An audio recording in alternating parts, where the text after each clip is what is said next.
Okay, my friends, my name is Gerdes. It is Friday, November 15th, 2024, and these are 8 big stories for today. So I want to first take you to a map. You know where Ukraine is, and then there's Russia. Below that is Iran. Over to the right is China, and a little bit further is North Korea.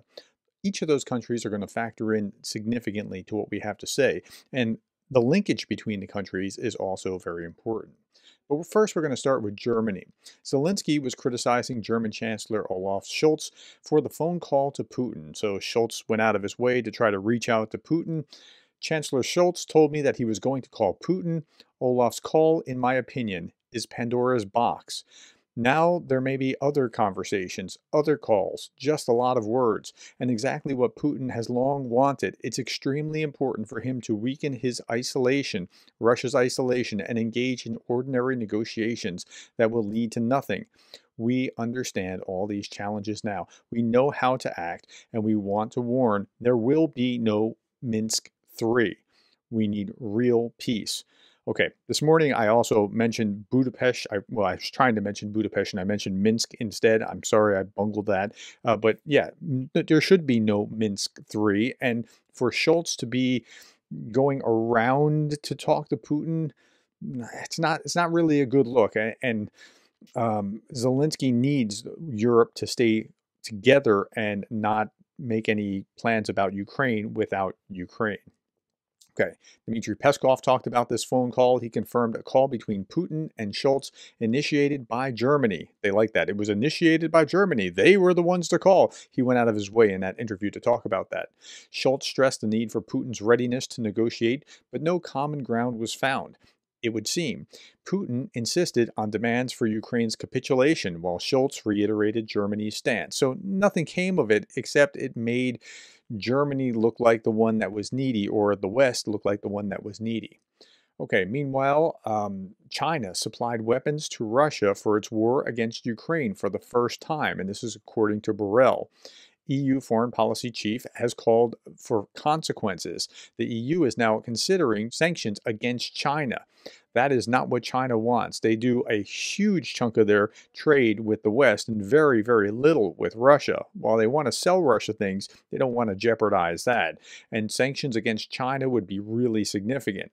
Now, again, we've just talked about the interaction with Russia and China, and they're all going to connect here in just a little bit. Borrell emphasized China claims to be neutral, but this proves otherwise. All right. Russia told Austria it is suspending gas deliveries from Saturday. Okay, and so who is Russia still delivering gas to? And remember, Nord Stream was to pump it into Germany, and Germany, to its credit, got off of Russian gas. And it's a hard thing to come off of that. The suspension means that Russia will now only supply significant gas volumes to Hungary and Slovakia. Who takes up most for Russia? Hungary and Slovakia. Do you think there's a reason? It's not just cultural. They also want this to keep flowing. Okay. Meanwhile, North Korea. We're on 3 of 4 of those countries. North Korean dictator Kim Jong-un has ordered ramp up in the production of suicide drones. What? Suicide drones?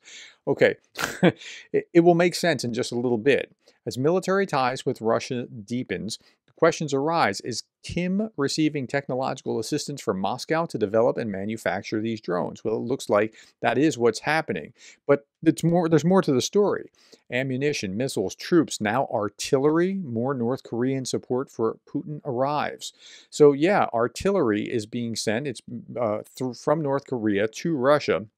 The pro-Russian mill blogger, colonel of the general staff, among others, posted images on Telegram on November 14th that appeared to show flatbed rail cars carrying North Korean M1978 Kokskan 177mm self-propelled artillery systems somewhere in Russia.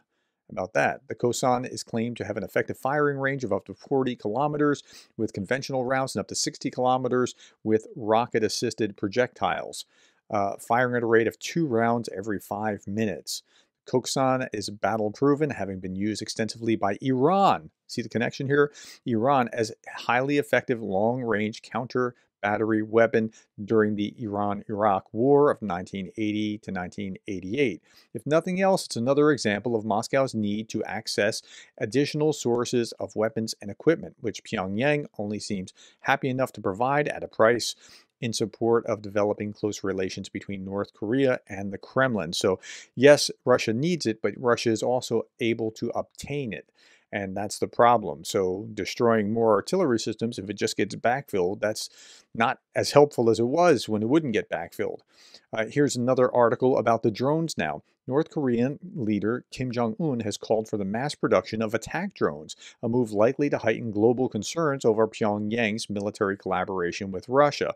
Now, who's going to not like this? Well, Ukraine's not going to like it, certainly, because they'll be going there, but South Korea, too, isn't going to like it. Neither are the Americans. And remember, North Korea and Russia, they're cozy, and Trump really doesn't like North. Well, he backed down a little Rocket Man, remember?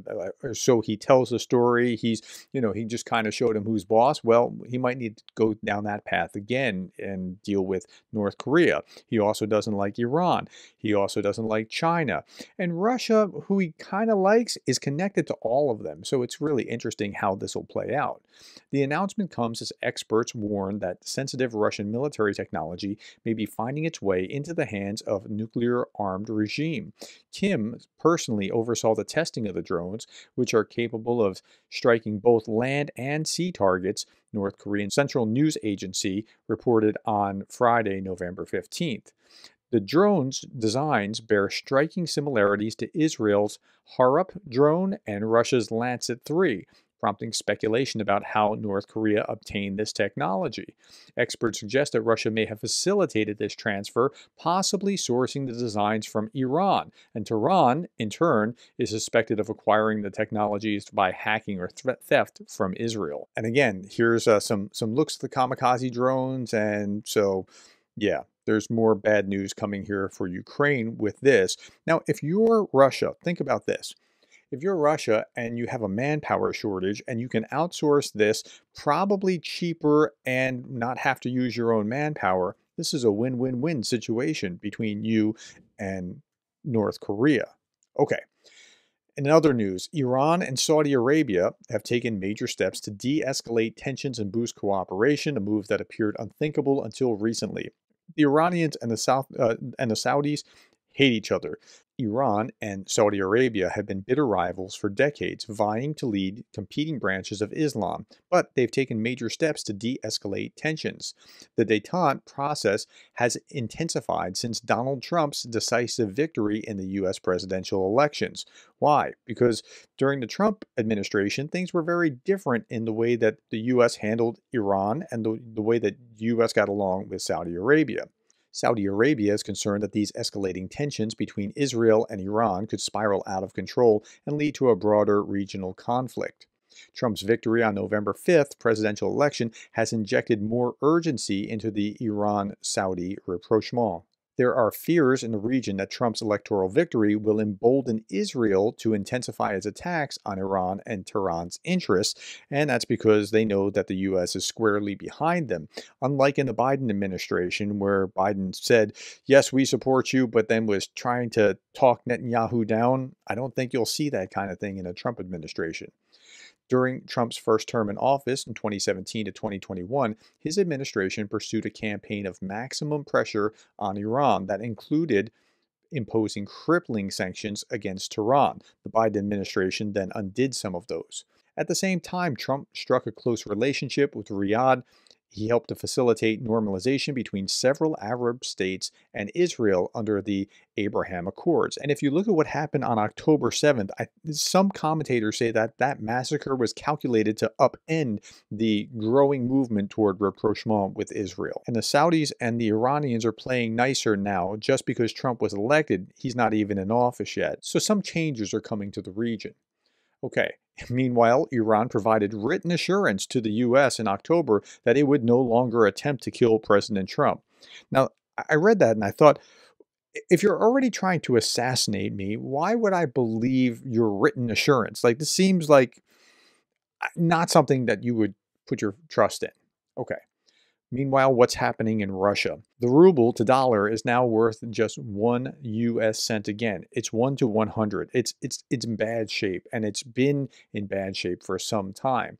Moreover, Russia's Sberbank has raised rates on basic mortgages by 3.5% from November 15th. Now the minimum rate on loans for housing under construction will be 28.4%. And the reasons for that are the setting of the central bank key rate at 21% and the rise in the cost of federal loan bonds. So it's bad there. And just for contrast's sake, a 30-year fixed loan in the US is 7.3%. A 15-year is a 6.367%. That's quite a contrast. Now, Jay in Kiev wrote, Putin has screwed Russia's economy so hard that it is now cheaper to get a mortgage in Ukraine than in the country that's bombing it. Like, that's quite a thought. More bad news in Russia. Today's collapse of the third largest property developer in Russia follows last week's collapse of the largest property developer in Russia, and it's only getting worse. There are now 53 million square meters of new unsold apartments across the country, with October sales down as much as 82% in some regions. So it's not looking good for much of the Russian economy.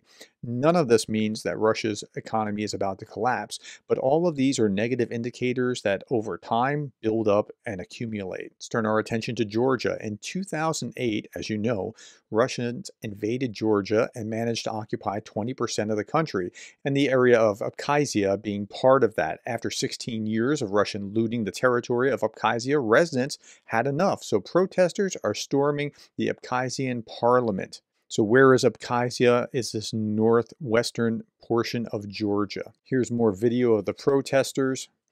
Local channels report that opposition leaders are urging people not to break anything. Security forces are not resisting. Wow, that's interesting. And it's also reported that some of them have joined the opposition. Wouldn't it be something if, while the Russians were busy trying to destroy Ukraine, Georgia got Abkhazia back? That'd be really interesting. It's not like the Russians have the resources to conduct another war in Georgia simultaneously. Meanwhile, the European Union has approved funding for joint defense procurement by its member states for the first time in history. This is very important in the context of possible changes after the new president takes office. So Europe is now starting to treat its defense seriously, and so they've created the European Defense Industry Reinforcement through Common Procurement Instrument. So here's how it works. Brussels will purchase more than 11 billion in defense products for the armed forces of the bloc. So 2 projects will bolster joint air and missile defense capabilities. 9 allies will purchase various short-range air defense systems. Another 6 members, that's Germany, Slovenia, Bulgaria, Austria, Estonia, and Latvia, will jointly purchase IRIS-T SLM medium-range air systems. So good on Europe for actually waking up and realizing, yeah, we need to do something and get in gear. I hope it's not too little, too late. Finally, the former UK Foreign Secretary believes that if the US abandons Ukraine, it would be an even greater humiliation for America than the withdrawal from Afghanistan. That's the thing that Donald Trump needs to continuously hear, that this would look so bad, you better not do it. And I think that could actually move him from his current course. If you're on Blue Sky, I'm also on Blue Sky. I hope to see you there. Thank you for your time. Thank you for the likes, the shares, the subscribes, and thank you for being the kind of person that cares about Ukraine.